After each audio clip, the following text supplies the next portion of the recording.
آج ہم نے 3 ایپلیکیشنز فائل کی ہوئی تھیں. ایک ہم نے جو کرسمس سے پہلے ہمارے کلرک کو جب ہم یہ سسپینشن آف سینٹنس جو عمران خان کو سزا دی گئی ہمایوں دلاور کی طرف سے، جس کو ہم نے چیلنج کیا بیفور اسلام آباد ہائی کورٹ، جس ججمنٹ کو اسلام آباد ہائی کورٹ نے سینٹنس کی حد تک سسپینڈ کر دیا مگر آرڈر سسپینڈ نہیں کیا،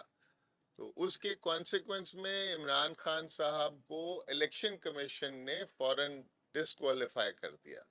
تو وہ بیکاز آف دیٹ وہ الیکشن وہ ان کے رستے میں ایک رکاوٹ آ سکتی تھی. اس کے خلاف ہم نے ادھر اپیل پریفر کی، کیونکہ وہاں پر اسلام آباد ہائی کورٹ میں انہوں نے ہماری اس بات سے اتفاق نہیں کیا چیف جسٹس صاحب نے کہ سینٹنس اور آرڈر دونوں سسپینڈ ہو سکتے ہیں. تو وہ پٹیشن ہم نے فائل کی تاکہ ہم عمران خان صاحب کو الیکشن میں ڈسکوالیفیکیشن ان کی ریموو کروا سکیں. تو وہ آپ کو پتہ ہی ہے کہ اس سارے انسیڈنٹ سے پہلے، کرسمس سے پہلے جب میرا کلارک یہاں پر وہ اپلیکیشن فائل کرنے آیا تو اس کو کچھ نامعلوم افراد نے سپریم کورٹ کی بلڈنگ کے اندر سے اس سے فائلیں کھینچ لیں اور اس سے وہ اپلیکیشن لے کر چلے گئے، اور اس دن کا ٹائم اس حرکت کی نظر ہو گیا. اس کے اگلے دن جب وہ اپلیکیشن ہم نے فائل کی تو اس پہ اعتراض لگے کہ یہ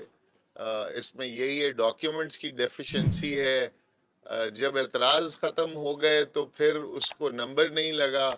تو آج ہم نے پھر سپریم کورٹ سے استدعا کی کہ کائنڈلی اس کو نمبر بھی لگایا جائے، بیکاز اس کو بہت ساری عوام اور خصوصاً بالخصوص جو پی ٹی آئی کے ووٹر اور سپورٹر ہیں، جو اس وقت پاکستان کی سب سے مقبول جماعت ہے، وہ اس کو بے چینی سے اس کا انتظار کر رہے ہیں کہ ان کا لیڈر جو ہے وہ اس کی ڈسکوالیفیکیشن ختم ہو اور وہ الیکشن لڑنے کی پوزیشن میں آ سکیں. تو اس کے خلاف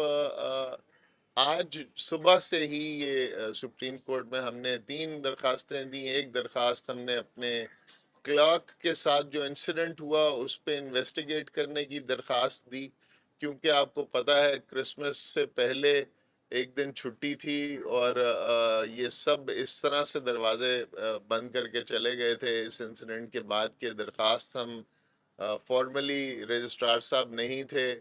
ایس پی صاحب بھی چلے گئے ہوئے تھے، ہم نے آر این آئی میں جمع کرائی تھی تو، اور واٹس ایپ پہ ہر جگہ دیا، آپ لوگوں کو اس کی اطلاع دی. تو وہ آج ہم نے دوبارہ ان کو کہا کہ اس کو فارملی ٹیک اپ کریں. اس پر انہوں نے ہمیں ڈائریکشن دی ہے کہ ہم اس کو فارمل سبمٹ کرائیں. اور دوسری ہم نے اپلیکیشن فائل کی کہ جو سپریم کورٹ کا اپنا آرڈر ہے جس میں انہوں نے الیکشن کمیشن کو آرڈر کیا کہ کسی قسم کی ہراسمنٹ نہیں ہونی چاہیے اور ان کو انشور کرنا چاہیے کہ سارے کینڈیڈیٹس جو ہیں وہ الیکشن پراپرلی لڑ سکیں. تو اس کی جو وائلیشن کھلے عام پورے پاکستان میں ہو رہی ہے اور ڈسٹرکٹ ایڈمنسٹریشن اور آر او آفیسز کے باہر ہو رہی ہے کہ کینڈیڈیٹس کو کاغذات جمع نہیں کرانے دیے جا رہے اور پروپوزر سیکنڈرز کو اٹھایا جا رہا ہے، تو اس پہ ہم نے کنٹیمپٹ کی اپلیکیشن دی. تو وہ انہوں نے the honourable chief justice was please to fix it, کل کے لیے وہ لگائیں گے انشاءاللہ، اس کا نمبر آ جائے گا. اور تیسری جو ہماری درخواست تھی وہ تھی ہماری appeal against the order of Islamabad high court, جس میں اسلام آباد ہائی کورٹ نے اس بات سے اگری نہیں کیا کہ سینٹنس کے ساتھ ساتھ آرڈر بھی سسپینڈ ہو سکتا ہے. تو میں نے پڑھ کر کچھ پروویژن سنائی کہ جی یہ ہمارا جو قانون ہے جس طرح اس کی تشریح 2008 میں جاوید ہاشمی صاحب کے کیس میں کی گئی، اس میں ان کی کنوکشن اور آرڈر دونوں سیٹسائیڈ کیے گئے اور ان کو الیکشن لڑنے کی اجازت دی گئی. تو اسی طرح جو اسلام آباد ہائی کورٹ نے جس ججمنٹ پہ ریلائی کیا وہ 1999 کی ہے غالباً. تو وہ ججمنٹ جو ہے وہ پرانی ہے اور اس کے تقریباً 9 سال بعد جاوید ہاشمی صاحب کی ججمنٹ ہے تو بعد والی ججمنٹ پریویل کرتی ہے، تو یہ ایک بڑا ویلڈ پوائنٹ ہے کہ اس پر لیو ٹو اپیل ہو سکتی ہے گرانٹ، مگر اس پر چیف جسٹس صاحب کی بات جو کہ درست تھی کہ وہ 2 نمبر بینچ کا نیچے فیصلہ ہے، تو وہ یہ 2 ممبر بینچ نہیں سن سکتے، 3 ممبر بینچ سنیں گے۔ تو اس پہ میری ریکویسٹ چیف صاحب سے یہ تھی کہ کائنڈلی آپ یہاں پر 3 ممبر بینچ تشکیل دے دیں جو اس کو سن لے، کیونکہ اس پر پورے ملک کی عوام اس ایشو کو دیکھنا چاہتی ہے کہ کیا عمران خان کو یہ الیکشن کنٹیسٹ کرنے کی اجازت ملے گی یا نہیں۔ اس استدعا کو میری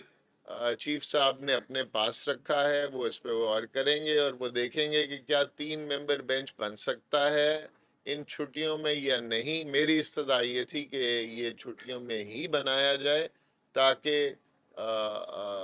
داد رسی ہو سکے۔ روزن صاحب یہ بتائے گا کہ ایک جو آپ کے کنڈکٹ سے درخواست چھینی گئی، آپ نے کہا نامعلوم، وہ نامعلوم کون تھے، ایک تو یہ بتا دیجیے گا۔ دوسری بات یہ ہے کہ جو آج آپ نے جو اپلیکیشن فائل کی اپیل، اس پر اگر خان صاحب کی اپیل 30 تاریخ تک نہیں کرتی اور اعتراضات ختم ہو جاتے ہیں، خان صاحب تو الیکشن میں نہیں ہوں گے کیونکہ مالی سے عمران خان ہوتا ہے۔ اچھا، اب جو نامعلوم اگر مجھے معلوم ہوتے تو میں ان کے نام لکھ دیتا، مگر ان کو دیکھنے پر ہمارے کلارکس شناخت کر سکتے ہیں اور وہ نامعلوم ہر جگہ پائے جاتے ہیں۔ کچھ لوگ ان کو خلائی مخلوق بھی کہتے ہیں، کچھ اور بھی کہتے ہیں، یہ تو اب آپ بہتر جانتے ہیں کہ نامعلوم کون ہے۔ دیکھیں، ہماری اس کورٹ سے دوبارہ یہ استدعا ہوگی کہ اس کیس کو ابھی تو انہوں نے اپنے پاس یہ رکھا ہے، تو اس کے بعد بھی ہوتا ہے موقع، اگر الیکشن کمیشن جو ہے وہ فرض کیا نہیں لڑنے دیتی عمران خان صاحب کو، تو اس کی اپیل ہم آگے لے جا سکتے ہیں، اور اس نوٹیفیکیشن کے خلاف ایک لاہور میں بھی ایک پٹیشن ہے جو کہ پینڈنگ ہے، اس نوٹیفیکیشن کے خلاف۔ ہماری تو اس ججمنٹ کے خلاف ہے نا جی، جو نیچے ہمایوں دلاور کی، جس کو اسلام آباد ہائی کورٹ نے سسپینڈ کیا۔ سو ہمارے کچھ بیک اپ اسٹریٹجیز ہیں اور ہم اس کو گیو اپ نہیں کرنے لگے، ہم پورے زور لگائیں گے کہ انشااءاللہ عمران خان صاحب اس کیمپین کو نہ صرف خود آ کر لیڈ کریں بلکہ اس الیکشن میں بھی پارٹیسپیٹ کریں اور کوالیفائی ہو کے پارٹیسپیٹ کریں۔ تھینک یو جی، بالکل ہے جی، الیکشن پٹیشنز چلتی رہتی ہیں جی، یہ بالکل چلتی رہتی ہیں، ہم بالکل ہائی کورٹ جائیں گے اگر کوئی ایسی بات ہوئی تو۔ تھینک یو ویری مچ جی، تھینک یو، السلام علیکم۔